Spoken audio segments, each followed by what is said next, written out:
অসম্ভবকে সম্ভব করতে যাচ্ছেন ডাক্তার শফিকুর রহমান এবং নাহিদ ইসলাম। দর্শক, রাজনীতিতে এখন টান টান উত্তেজনা চলছে, তুমুল নাটকীয়তা চলছে। রাজনীতির গতি প্রকৃতি ধীরে ধীরে স্পষ্ট হচ্ছে। তবে একটাই অনিশ্চয়তা, বিএনপির সম্ভাব্য ভোট চুরি, ভোট ডাকাতি। কারণ বিএনপির ইতিহাস ভোট চুরির ইতিহাস, ভোট ডাকাতির ইতিহাস। এই জায়গায় সমস্ত জল্পনা কল্পনা, অনিশ্চয়তাকে দূর করে একটা সুষ্ঠু নির্বাচন নিশ্চিত করতে পারবেন ডাক্তার শফিকুর রহমান এবং নাহিদ ইসলাম। হ্যাঁ, নির্বাচন তার শফিকুর রহমান নাহিদ পরিচালনা করবেন না, নির্বাচন পরিচালনা করবে ডক্টর ইউনূস সরকার, নির্বাচন কমিশন। কিন্তু ইউনূস সরকারকে, নির্বাচন কমিশনকে বাধ্য করবে ডাক্তার শফিকুর রহমান নাহিদ ইসলামরা। সুষ্ঠু নির্বাচন দিতে হবে, লেভেল প্লেইং ফিল্ড নিশ্চিত করতে হবে, এর কোনো বিকল্প নেই। দর্শক, ডাক্তার শফিকুর রহমানের সঙ্গে নাহিদ ইসলামের বৈঠক, নির্বাচন নিয়ে আলোচনা। সুষ্ঠু নির্বাচন কিভাবে নিশ্চিত করা যায় এটা নিয়ে আলোচনা। নির্বাচনের জোট, জামাত এনসিপি আসন সমঝোতা ফাইনালাইজড হয়েছে, লিয়াজু কমিটি ফাইনালাইজড করেছে। এটা দুই দলের দুই প্রধানের মাধ্যমে ফাইনালি অনুমোদন পেল। এই বৈঠক এটা পুরো জাতিকে আশা জাগানিও বৈঠক। কারণ দেখেন, এই মুহূর্তে বিজয়ী শক্তির প্রধান ডাক্তার শফিকুর রহমান। যেখানে নির্বাচন হয় জামাত জিতে, শিবির জিতে। দেখেন না, এখন নির্বাচন মানেই শিবির, নির্বাচন মানেই জামাতের বিজয়। বিএনপি প্রার্থী দিতে পারে না। সেই বিজয়ী শক্তির প্রধান এবং যে দল এখন ট্রেন্ডিং আছে, মানুষের মুখে মুখে, ঘরে ঘরে, সব জায়গায় দাঁড়িপাল্লা, সেই দাঁড়িপাল্লার প্রধান কাণ্ডারি ডাক্তার শফিকুর রহমান। আর একদিকে নাহিদ ইসলাম। এই নাহিদ ইসলামের মান, শান, হাল, মাকাম আপনাকে বুঝতে হবে। হাসিনার সাথে সারা পৃথিবী ছিল, ভারত, চীন, রাশিয়া, যুক্তরাষ্ট্র চুপ ছিল, পাকিস্তান ছিল হাসিনার পক্ষে। BGB, RAB, police, NSI, DGFI, সেনাবাহিনী, পুরো রাষ্ট্র, সমস্ত মিডিয়া,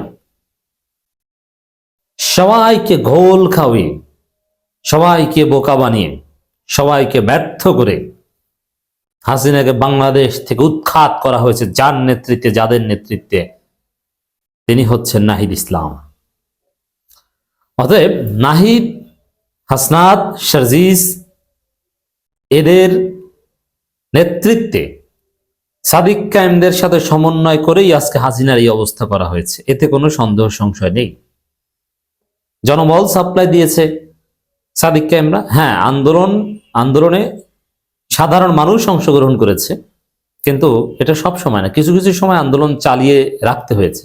হাসিনা কোটার দাবি পূরণ করেছে, নানান কিছু দাবি পূরণের আশ্বাস দিয়েছে। সেই জায়গায় আন্দোলনকে অনেক সময় কৃত্রিমভাবে চালিয়ে যেতে হয়েছে। 1 দফা, 9 দফা, 8 দফা, অমুক তমুক, নানানভাবে দফার রাজনীতি করে, ভিডিও বার্তা দিয়ে আন্দোলনকে কন্টিনিউ করতে হয়েছে, হাসিনার পতন পর্যন্ত আনতে হয়েছে। এটা কারা করেছে? এই নাহিদ ইসলামদের সাথে সমন্বয় করে শিবির করেছে। অতএব যেখানে আমি জাস্ট একটা সম্ভাবনাই দেখি রাজনীতিতে, ডাক্তার শফিকুর রহমান, মানে যেখানে শিবির এবং এই হাসনাতরা এক হয়ে যায়, নাহিদরা এক হয়ে যায়, সেখানে পৃথিবীর কোন শক্তি আর পারে না। হাসিনা জামাতকে, শিবিরকে নিষিদ্ধ করেছে, কিন্তু হাসিনা কিন্তু বাঁচতে পারেনি। এর মানে শিবির এবং জামাত এক হয়ে গেলে, শিবির এবং এনসিপি এক হয়ে গেলে, সেটা অপ্রতিরোধ্য শক্তি, তাদেরকে কেউ পরাজিত করতে পারে না। আর এখন সেম অ্যানালজিতে, সেম কি আছে, জামাত এবং এনসিপি এক হয়ে গেলে তাদেরকে পৃথিবীর কোনো শক্তি পরাজিত করতে পারবে না। তারা অসম্ভবকে সম্ভব করতে পারে। হাসিনাকে এই অবস্থা করা যেরকম, এমনকি অগাস্টের প্রথম দিকেও আমরা ভাবতাম যে ইটস ইম্পসিবল, কেউ ভাবতে পারে। অগাস্টের 2 তারিখ আমি ভিডিও বার্তা দিয়েছি যে হাসিনার পতন হবে, ইউনূসের নেতৃত্বে আমরা সরকার চাই, অন্তর্বর্তীকালীন সরকার চাই। কিন্তু হাসিনা এভাবে দেশ থেকে পালাবে এটা কিন্তু আমরা কেউ বলিনি। হাসিনার পতন হবে, হাসিনা পদত্যাগ করবে, অন্য কেউ সরকারে আসবে। কিন্তু দলবল সহ দুপুরে রান্না করা কোরমা পোলাও রেখে পালাতে হবে, উই ডিডন্ট ইমাজিন ইট। এই অসম্ভবকে সম্ভব করেছে নাহিদ ইসলামরা, এই অসম্ভবকে সম্ভব করেছে সাদিক কায়েমরা, সিবগাতুল্লাহ শিবিরের বর্তমান সেক্রেটারি জেনারেল ম্যাপ এঁকে দেখিয়েছেন যে এইভাবে আমরা গণভবন দখল করব, তারপর হাসিনাকে জয় বাংলা করব। অথচ আমরা এটা জানতাম না, ট্রুলি এটা কেউ জানতো না, সিবগাতুল্লাহরা জানতো এবং আসিফ নাহিদ জানতো। এবং তাতে যদি না হয় সশস্ত্র আন্দোলন করতে হবে, থানা থেকে আমরা অস্ত্র লুট করে তারপরে যুদ্ধ করব। এবং আমি একটা মিটিংয়ে ওদেরকে বলেছিলাম, বা এটা আমার প্রস্তাবনা ছিল এবং ওরা এগ্রি করেছিল যে প্রয়োজনে সেটা করতে হবে, যে আমার ছেলেদের উপর যারা গুলি করবে ওদেরকে তো আমরা গুলি করতে পারবো না, কারণ ওরা সশস্ত্র, ওরা বুলেট প্রুফ, কিন্তু ওদের স্ত্রী সন্তান কোথায় থাকে, আমাদেরকে ক্রুয়েল হতে হবে, ওদের স্ত্রী সন্তানদের উপর হামলা করতে হবে। ওদের স্ত্রী সন্তান শপিং মলে দোকানপাটে যায় না, স্কুলে যায় না, তাদেরকে আমরা টার্গেট করব। এই পর্যায়ে চলে গিয়েছিল। অতএব অসম্ভবকে সম্ভব করতে পেরেছিল শিবির এবং এই নাহিদরা। এখন সেই শিবিরের বস অব দি বসেস আমিরে জামাত ডাক্তার শফিকুর রহমান, তিনি আর নাহিদ ইসলামরা এখন এক হয়েছেন। সামনে বিএনপির কারচুপির যত চেষ্টা এবং সব কারচুপিকে লেভেল প্লেইং ফিল্ড নিয়ে অনিশ্চয়তাকে উপেক্ষা করে সব সমস্যার সমাধান করে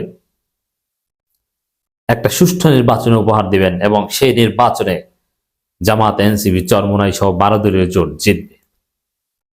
অতএব এই ডাক্তার শফিকুর রহমান এবং নাহিদ ইসলামরা এক হওয়া, পাশাপাশি বসা, ইস্পাত কঠিন ঐক্য করা, এটা যে কত তাৎপর্যপূর্ণ সেই জুলাই আগস্টের ইতিহাস আপনাদের শোনালাম। আশা করি ওইটার সাথে একটু মিলিয়ে নেবেন। ডাক্তার শফিকুর রহমানের সঙ্গে নাহিদ ইসলামের বৈঠক, এখানে চরমোনাই পিছিয়ে পড়েছে। চরমোনাই পীর সাহেব বা চরমোনাই নেতৃবৃন্দের সাথে আমিরে জামাতের বৈঠক হয় বিভিন্ন জায়গায়, কিন্তু এই সৌন্দর্যটা চরমোনাই দেখাতে পারেনি। ডাক্তার শফিকুর রহমানের সাথে নাহিদ ইসলামের বৈঠক হয়েছে, নাহিদ ইসলাম নিজে ডাক্তার শফিকুর রহমানের বাসায় গিয়েছেন এবং ডাক্তার শফিকুর রহমান যে কার্যালয় সেখানে বৈঠক হয়েছে। কিন্তু চরমোনাইয়ের সিনিয়র নেতারা তো ডাক্তার শফিকুর রহমানের বাসায় যাননি, এই কারণে তারা পিছিয়ে পড়েছে। গুরুত্বের দিক থেকে সোফার নাহিদ ইসলামরা এগিয়ে চরমোনাইয়ের চাইতে। বাংলাদেশ জামাত ইসলামের আমির ডাক্তার শফিকুর রহমানের সঙ্গে বৈঠক করেছেন জাতীয় নাগরিক পার্টির আহ্বায়ক নাহিদ ইসলাম। রোববার বিশেষ বৈঠকটি হয় বলে জানিয়েছে এনসিপি। দলটির পক্ষ থেকে জানানো হয়েছে, জামাতের আমির ডাক্তার শফিকুর রহমানের সঙ্গে এক বিশেষ সাক্ষাৎ করেন এনসিপির আহ্বায়ক নাহিদ ইসলাম। এ সময় তারা বিভিন্ন আসন্ন জাতীয় সংসদ নির্বাচনের সাম্প্রতিক রাজনৈতিক পরিস্থিতির সামগ্রিক চালচিত্র নিয়ে আলোচনা করেন। মানে এখানে মূল পয়েন্টটা ছিল যে বিএনপি যে ভোট চুরি করতে চায়, এটা কিভাবে ঠেকানো যায়। হাসিনাকেই ঠেকিয়েছে, ভোট চুরি ঠেকানো এই দুই নেতার পক্ষে কোনো অসম্ভব কিছু নয়, খুব ইজিলি সম্ভব।